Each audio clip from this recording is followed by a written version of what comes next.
In this video, we'll show you how the Church of Pentecost in Calgary upgraded their outdated AV setup with LED screens that transformed the worship experience.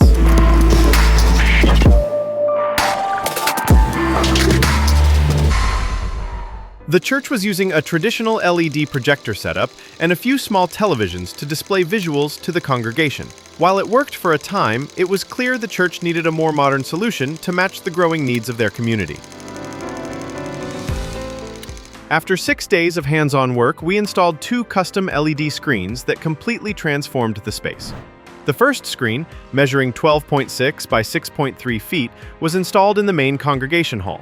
The goal was to provide a bright, clear, and seamless visual experience for worship services.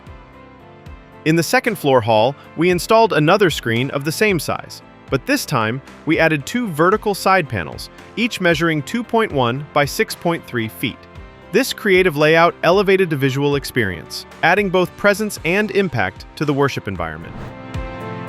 Here are a few words from the client. My name is William.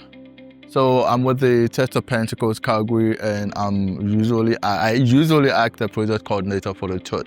You guys made it a lot easier for us, right? Because, you were willing, you explained all the questions that we had really well. You were very open, transparent, forthcoming, giving us all the expert advice. And that made it a lot easier on us, right? So thank you. Don't forget to like and subscribe to our channel for more insights on LED technology and installation.